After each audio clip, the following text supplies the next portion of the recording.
Hello and welcome to yet another interesting program. Your program, our program, Matters Arising.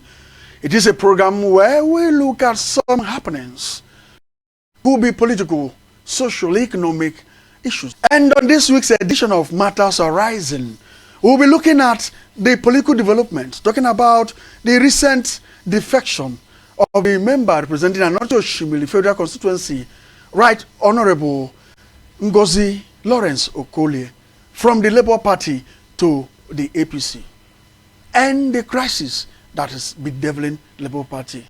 These and more are the issues on this week's edition of Matters Arising. My name is Gospel Amalia Mefobo, and on this week's edition, I have in the building the National Vice Chairman of Labour Party South, High Chief Anthony Ezeagwu, in the studio.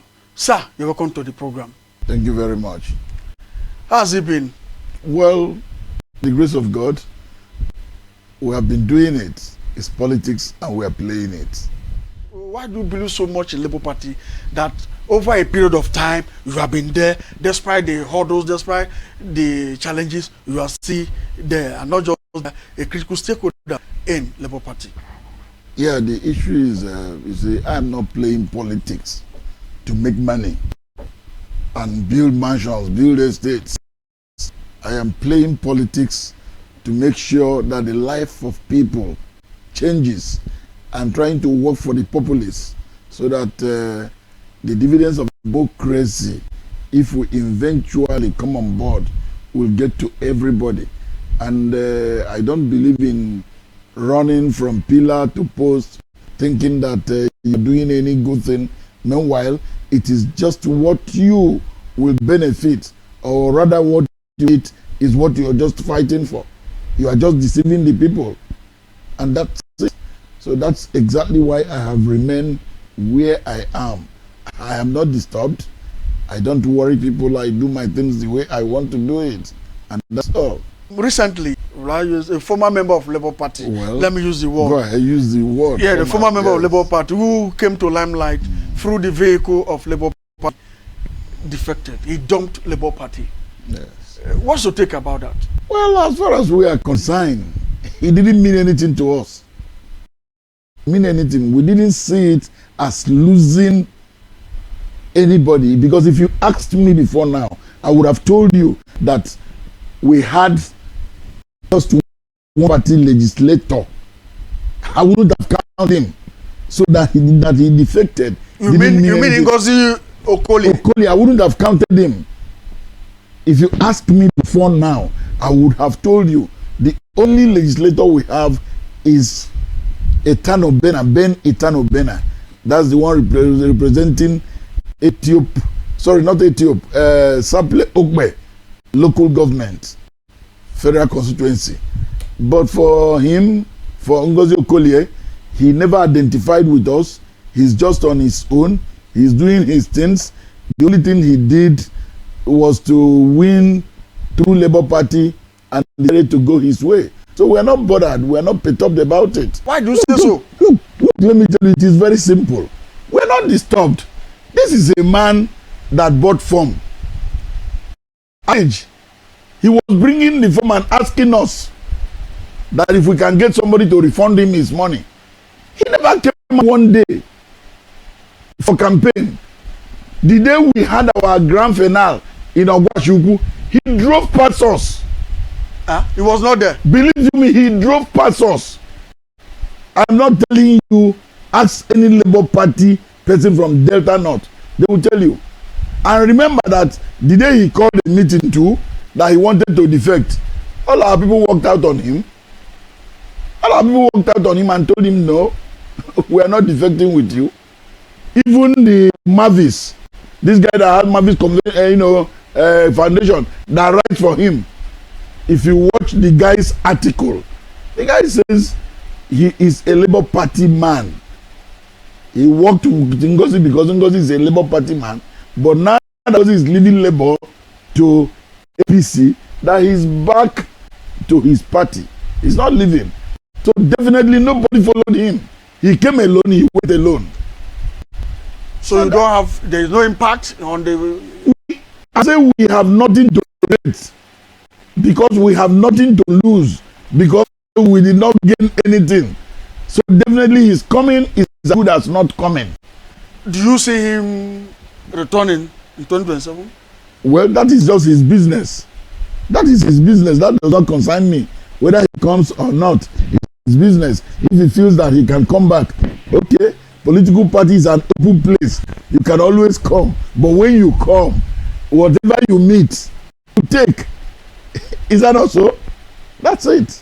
We're not bothered. We're not perturbed about it. It does not mean anything to us. That his impact was never felt even while he had sway as a Labour Party man. Yes, his impact. I am sure that after winning the election, we're talking about 2 years now, Ngozi stepped into our secretariat once. Since 2 years? Since 2 years. And that was when we called stakeholders meeting, which we called him. We didn't call him because we didn't see him as a stakeholder. But for the fact that Bena persuaded us, pleaded with us, please, we should see him as a stakeholder, invite him, and we invited him. And after that, all the promises he gave during that meeting, he never fulfilled any. So at the end of the day, it does not mean anything to us. We're not seeing it as if we lost something, but rather we see it as the rain fell in the thick forest. You know that rain that falls in the thick forest does not mean anything because it's not going to beat anybody nor do any, nor pull somebody's roof. So that's exactly what it is. No, if you as a party man, the national vice chairman, south of Labour Party, you're saying that you didn't feel his impact. What about the? Do you think if you, who is supposed to be the closest person, how the electorates? Yeah, it's still the same thing because even the electorates were calling us, but for the fact that we still want to protect the interest of our party, when they call us, we try to protect him and tell them, you see, he's coming, he's trying to put things together. Very soon he will take off and he's going to do a lot of things, you know, that will affect the lives of the people. But unfortunately, we were disappointed. But one of the reasons he gave was that why he dumped Labour Party was as a result of crisis in Labour Party. Yeah. What is this? What are the stakeholders doing to ensure that this crisis that is trying to rock the Labour Party? Well, you see, the issue is not far-fetched. You know, some other people that's top level who wants to go into APC decided to be causing this confusion so that they will have the leverage to say that there is crisis in Labour Party. That is why we are crossing, because you know it is only when you have crisis in a political party at the national level that you can defect. So definitely they are just causing this problem, this crisis. If not, there shouldn't have been any crisis in Labour Party. No, when you mean causing, who are the they? You are a stakeholder. Well, listen, let me tell you. You would have known that as far as I'm concerned, Labour Party is one. We don't have faction. In the Labour Party constitution, there is nothing like caretaker committee. It is just, if it were a caretaker committee, it would have been the legitimate chairman that will set it up, and it has to be for a duration. Tenure would have expired or elapsed. But the issue is, I want to say it here. The man caused problem in Labour Party is the governor of Abia State, Alex Oti. He is the person causing these problems. He's causing it. You mean the performing governor? Yeah. One of the most performing governors. Well, if you say performing, it depends on what you are saying.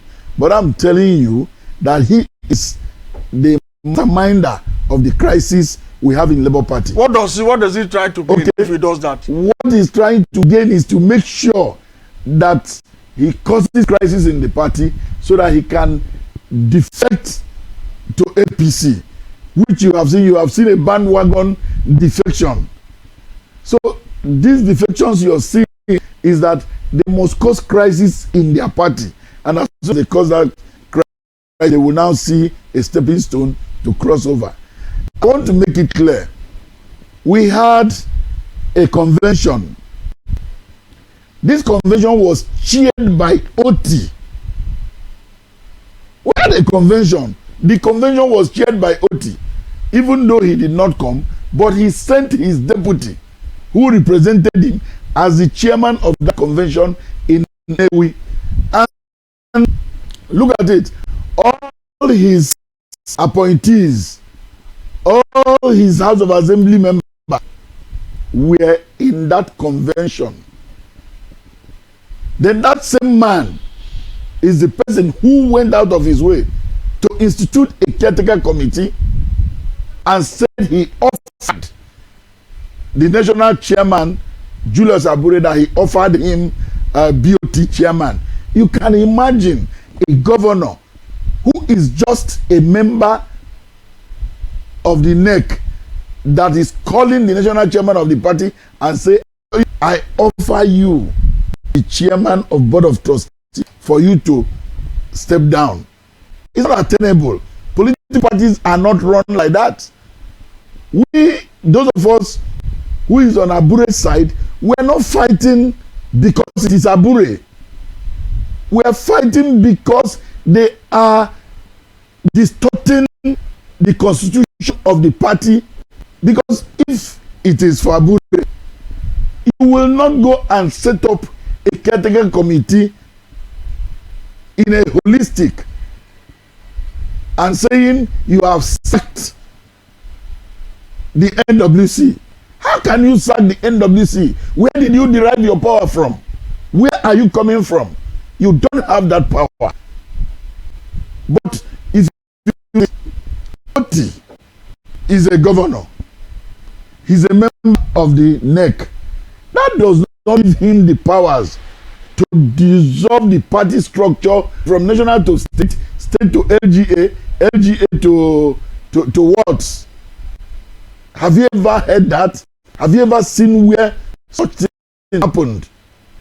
So it's quite unfortunate. But nobody is stopping him. We have suspended him. You have suspended the governor of Abia. We have suspended him. He's no longer an active member of Labour Party. We have suspended him. The NEC has suspended him from the party. What is about that? Talking about the crisis in Labour Party, how you think it will affect the one of your presidential candidate in 2023? I'm talking about Mr. Peter Obi. Well, the issue is, like you have heard Peter Obi say by himself, that he is still a member of Labour Party. He is still going to contest under Labour Party. There's no two ways about it. There's no place, no political party, you don't have crisis. But the most important thing is the ability for you to be able to resolve the crisis. I know for the time of election, those crises would have been put behind us. You are sure? Very sure. On that of Abure? Very sure. No two ways about that. So you are assuring Nigerians that this crisis... I am assuring Nigeria that this crisis will end in a peaceful manner. You are sure? Very, very what sure. What about these persons that have left? A lot of persons have left. It doesn't matter. It's always like that in every political party. Are you telling me that PDP, even if we are saying PDP is, shredded, at the end of the day, there are still people living, staying in PDP, and they are bound to reorganize it. So definitely, you will see Labour Party bounce back. About the people leaving, some of them weren't in Labour Party before. They just came in.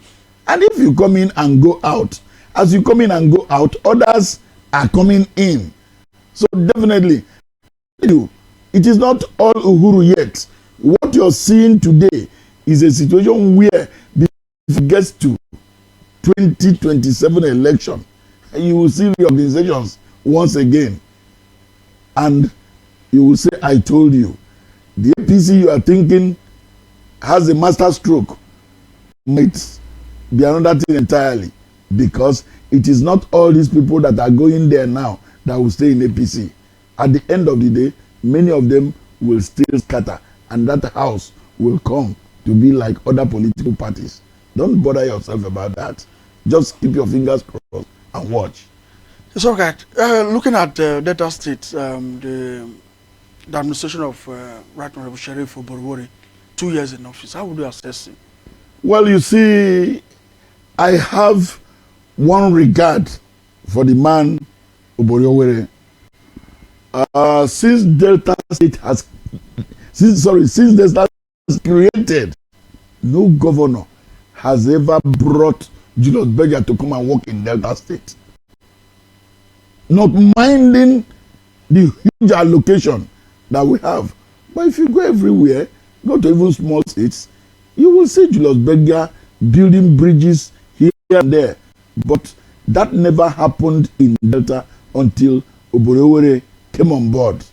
I'm not telling you that Oborowori is a very good governor, but I'm now telling you that if you want to compare him with what we have had in the past, he's a super governor. If you look at it, look at this Asaba, Ogwashuku, Ueli, Warri road. You know how many governors that have come and passed that project, and it was never completed. But if you go there now, you can drive to Warri from Asaba. If not because of accident, you can close your eye and drive to Warri. So I think in that aspect, he has done well. I give him only roads. Is it only road that is the issue? Is it only road? Listen. Road as an issue does a lot of things in the life of people. Because now, if you have your foodstuffs, all your farm, what do you call it? All your food from the farms. If the road is not good, you can knock them out. Road makes the people make money when the road is good. Even though I am praising him on those ones, there are still roads in Delta North here that even the past governments didn't do. Do you know that you can go from Asaba to Iseluku without hitting the express? From Asaba to Iseluku, you can go from Asaba to Iseluku without hitting the express. But that road has been bad for over 15 years now. It's not motorable. That means you go from here to Ila to Ebu to Ukalokute to Ezi to Onicholona. That road from Asaba here without going to express, you can get to but unfortunately, they have all ignored it. I don't know the offense the people around there committed. Maybe they are not part of Delta State. But all the same thing, I've told you where I have pass mark for him and still employing him that he should do more. But it's not that when elections come that we don't know what to campaign with. Let's keep that for another day. Okay, you are giving him pass mark on the so far for the road. For the road. What about security? How far has it done, the area of security? Well, you see, the area of security is not been too palatable. But the issue now is you will not compare the security in Delta State with the ones other place. It's still better in Delta State. It's still better in Delta State. There's no two ways about that. Because you would have been hearing what is happening in other states. But in Delta State, it's not that it does not happen. But the police in Delta State is up and doing, trying their best. If you watch, you will know that, you would have seen that Ogwashuku area is a little bit at peace now.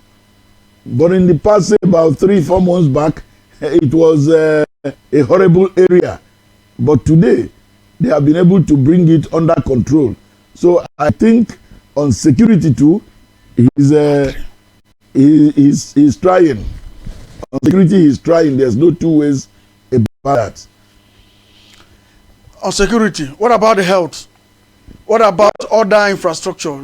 Well, you see, in other areas, there is no way you would have scored somebody 100%. There's no way you would have, that's why I tell you. I say it is not as if when another election comes, we don't know what to campaign with. You don't need to let all my jokers at this place. This is what we are doing now is just like a joker. You know how they play joker? When you are playing joker, you reshuffle the game. You give them, you play. That's exactly what it is. So at the end of the day, I think for his 2 years, he's tried more than his predecessors. Okay, so like how many percent will now score him? How many percent? Well, over 100. Over 100. Yeah. Over 100. Let's give him about 70%. 70%. Yes. In 2 years. He has done so.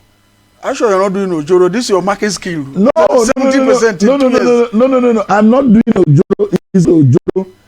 The 70% is putting the perspective of 2 years, not perspective of 4 years. He still have another 2 years to do. He can get to that 2 years, the remaining 2 years, and he will not score up to 10%. So it doesn't really matter. We are scoring the 2 years he has done so far. It's okay. So what should we expect now? The Labour Party going forward now in 2027. Are we expecting Labour Party to take over? Because I want us to look at the recent defection of the state government. That is talking about the recent movement or defection of the former ruling party in the state to the APC. Well, you see, that is not a big deal. Don't think that is not a big deal. It's not a big deal. No, how? Why do you say it's not a big deal? It's not a big deal. Why it's not a big deal? Is PP. It is PPC. It is PPC in the past. It was APC because they interwove. You know, in our language, there's something they say, Ubeneje, Ubanana, coming in. Some had crossed to APC, returned back to PDP, crossed to APC again. So eventually, they are just the same people. The only thing is that they have shortchanged the masses. This result, in quote, is left for the masses to say, yes, we give you mandate, and our mandate, you carried it to another political party. Not me, the masses. So it should be them and the masses, because it is the masses that vote for him. But unfortunately, the problem we have in this country is that our votes don't count. Our votes don't count. You could be doing election now. All of a sudden, they will put that the IRF is no longer receiving votes. And at the end of the day, they write anything and bring out. And when you go to court, court will worsen the situation. Court will tell you that is not part of the election. Either it's not in the constitution or it's not in the electoral act. And that ends it. So definitely, nobody cares. Most of the people you see crossing into APC are not crossing into APC.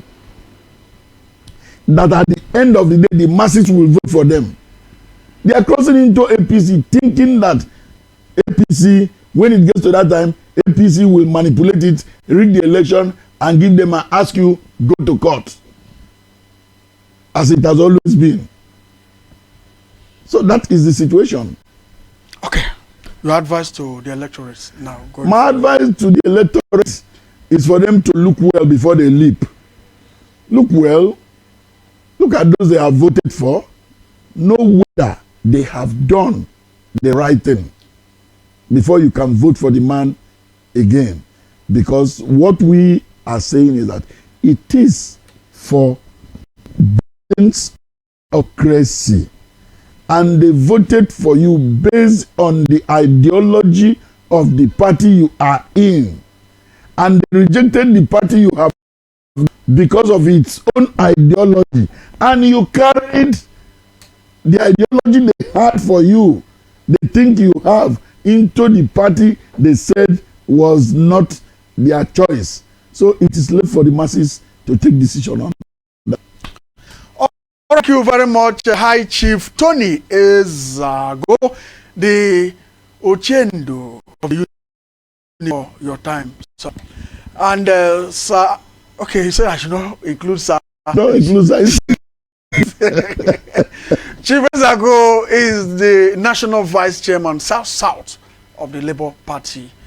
And we've heard for the last 30 or thereabout minutes ago, the perspective put based on what she has said, the defection of the member of the Aniocha Oshimili Federal Constituency. She has also scored, the 2 years administration of the governor of Delta State. I'm talking about the Sheriff Oborowori, and so other issues, talking about the crisis that has been, bedeviling the Labour Party and the way forward. And it's expected, by the grace of God, that Nigerians will get better. I want to say thanks, sir, for your time, and I believe that when next I reach out to you, you oblige us. Thank you very much. My pleasure. Thank you. Yeah. My name is Gospel Amalia Mefobo. Until meet again, same time, same station. Bye for now.